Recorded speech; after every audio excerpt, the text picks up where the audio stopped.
In today's video, we're going to talk about how to have difficult conversations with your team or your employees. Now, I know it would be wonderful if 100% of the time your team were on form, did what they needed to, and did it with a great attitude.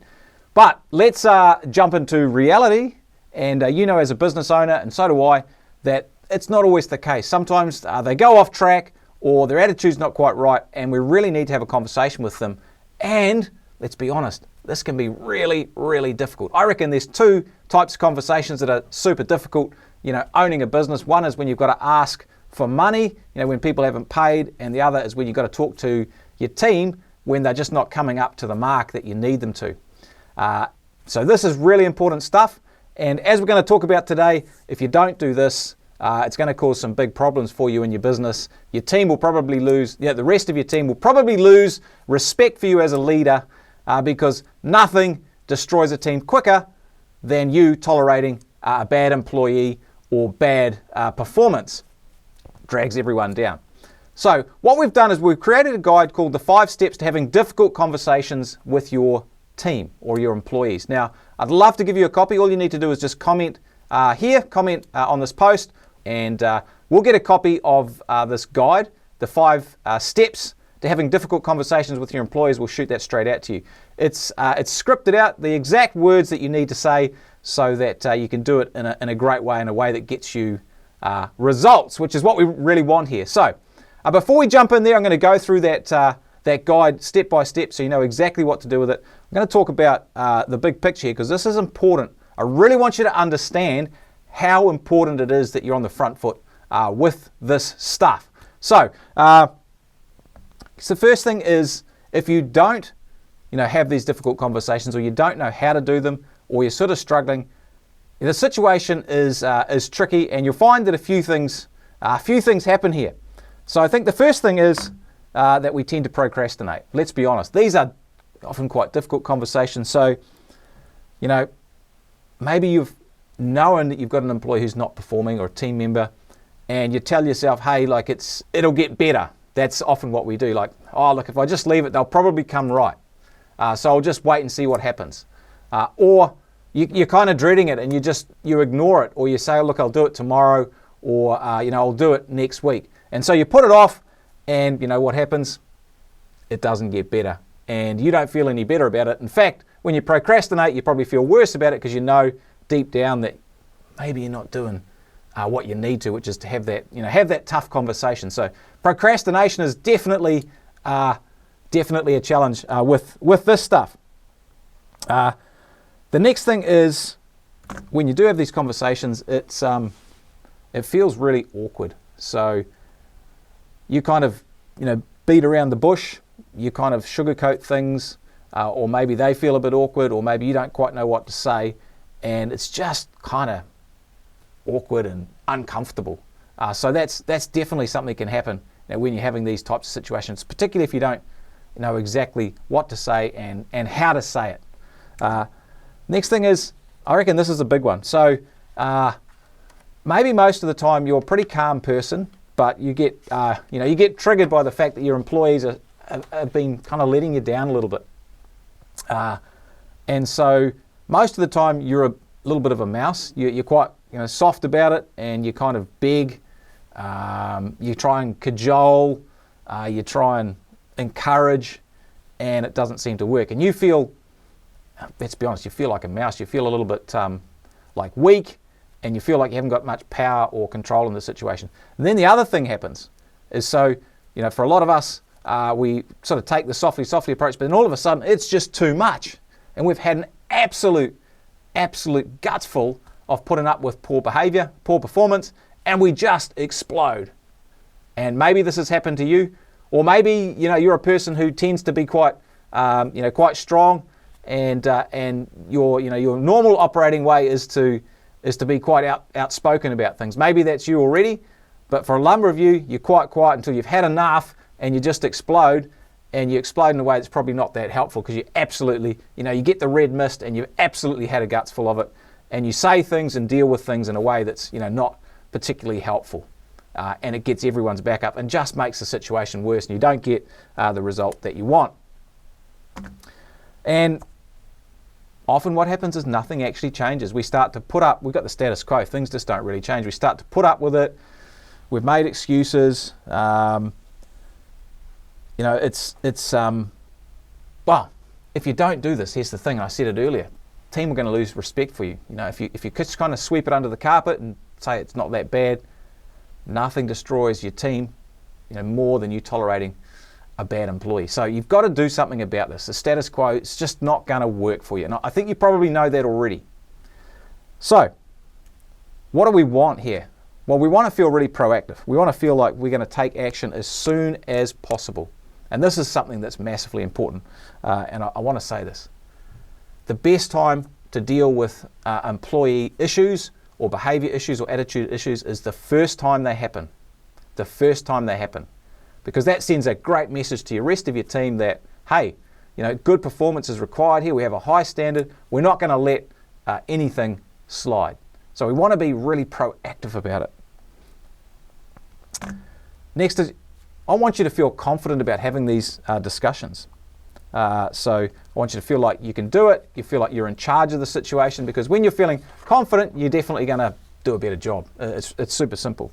So I want you to feel really positive about the process of doing this. And I want you to be in control. I want you to set the pace. I want you to keep control of the conversation.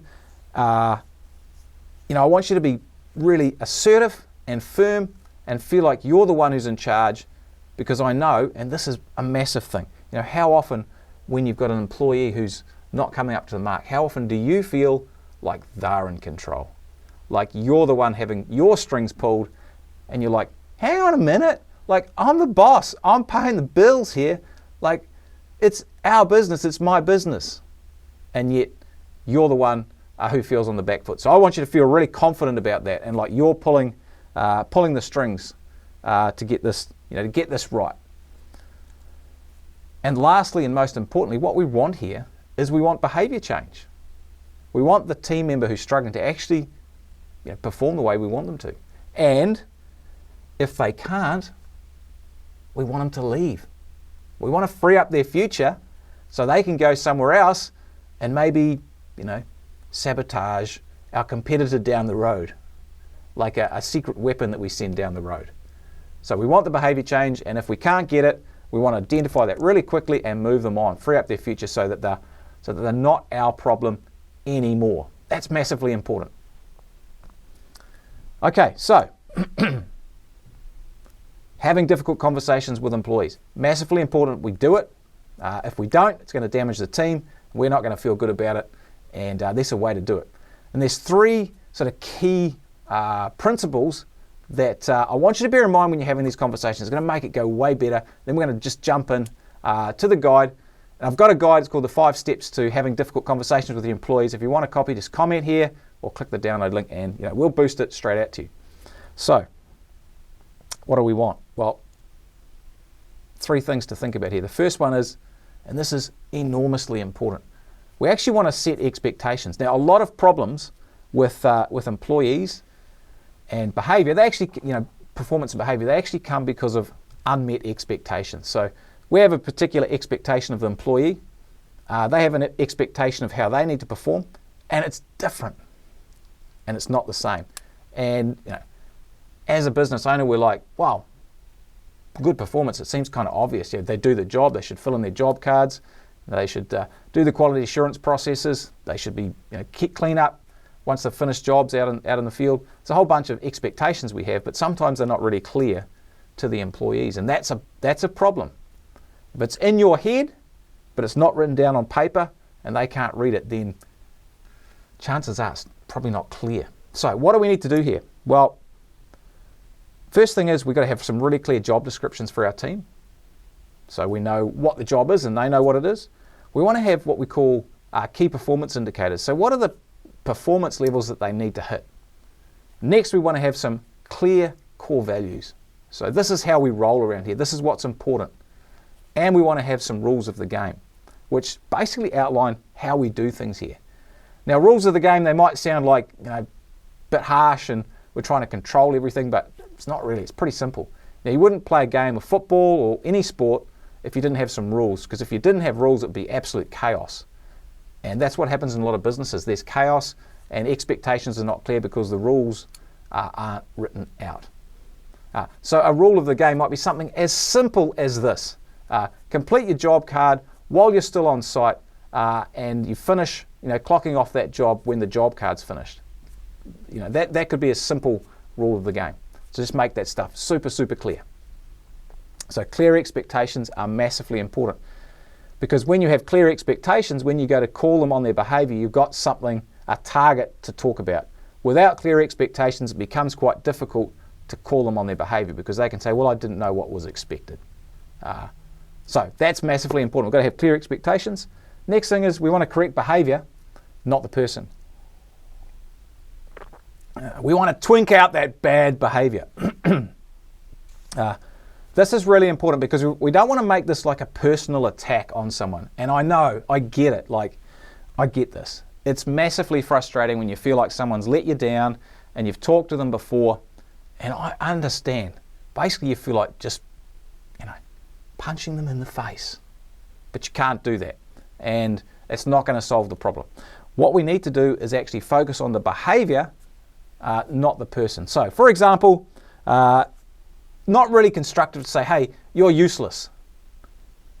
It's much better to say, hey, it looks like you're having some challenges completing your job cards on this day and this day and this day. That's focusing on a behaviour. So make the behaviour really specific that you're looking to correct.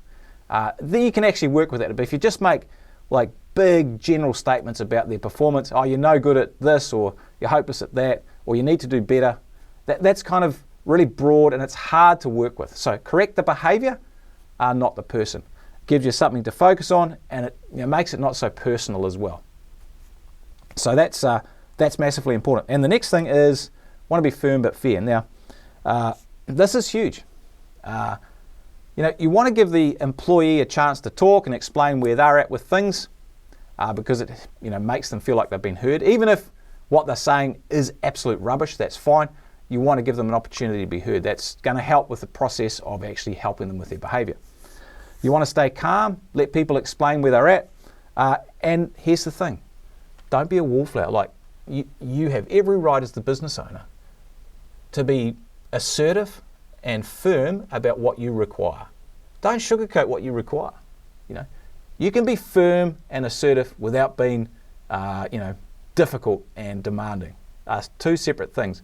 But don't back down on what are the standards that you require, because here's something I can tell you for sure. What you tolerate in your business in terms of employee behaviour will never change. If you tolerate poor performance, it's not going to change. And so that's why you have to be really firm but fair to get the result that you want. Okay, so we're talking about having difficult conversations. I know it's a tough part of business, but it's got to be done. And if you don't do it, the whole team's going to, it's going to damage the whole team because they'll look at you as a leader and be like, man, this guy or girl doesn't really hold people accountable. And nothing will destroy your team quicker than you tolerating poor performance or a toxic team member. So we can't have that. We need to make sure we've got really clear expectations for these team members. We've got to correct their behaviour, not the person, and we have to be firm, but also fair as well in the process. Let's jump in and have a look at the actual guide itself, because I think that's going to be super, super helpful. It's called the 5 steps to having difficult conversations with your employees. If you want a copy, comment below or click the link and we'll send it out to you. So super, super simple. We just kick off in there with some leadership tips to help you with this situation. I'm not going to go through each one of these right now. You'll get it in the document, but there are a couple here I want to make sure that we've covered off. The first one is, I reckon it's massively important that you actually remain calm. If you're angry or they're really angry, you're going to do or say things that perhaps you wish you hadn't. And no matter how bad the employee is or how stupid they've been, getting angry about it and venting to them is probably not going to get you where you want to go. It's just going to create more problems in the future. So that's important. Next thing is the last one. I'm going to tell you this for sure. procrastinating and avoiding difficult conversations is just not an option. Now, this is part of the tough stuff of being a business owner that we have to really be strong about. It's something we have to do, because if you don't do it, as I said, it's going to damage the team massively. What you'll find is that your good employees will start to leave because they lose respect for you.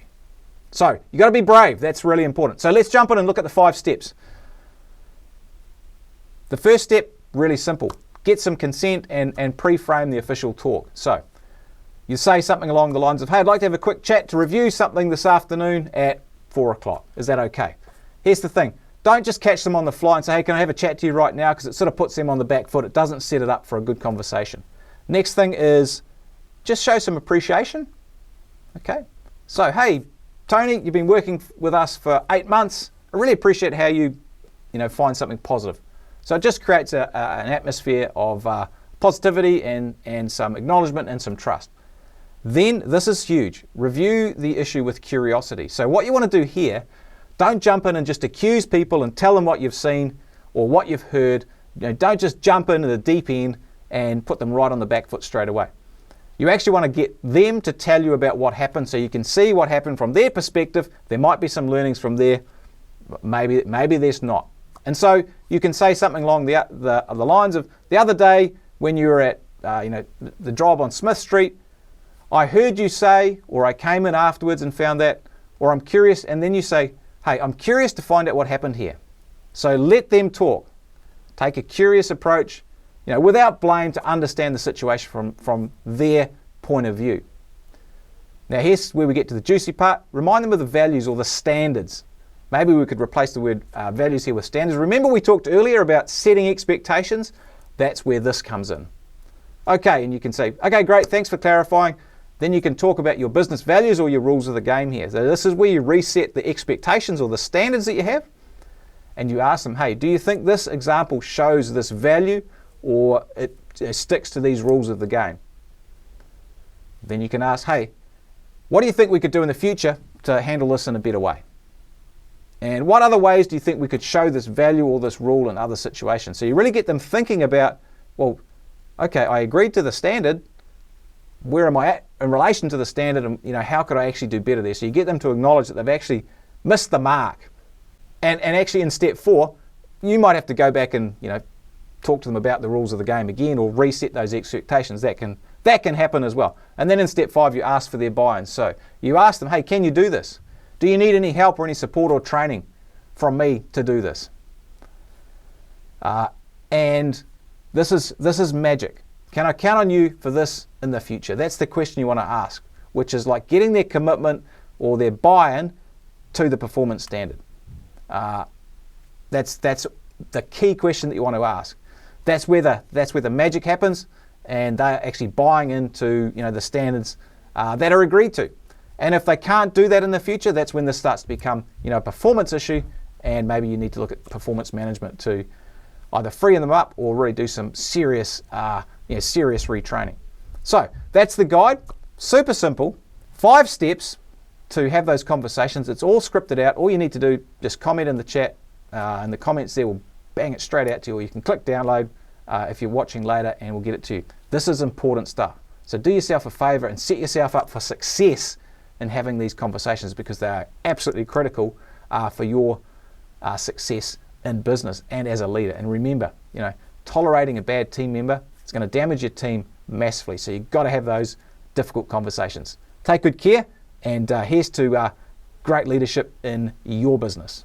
Hey, I hope you liked the video. Check out all the other videos in the channel and like and subscribe.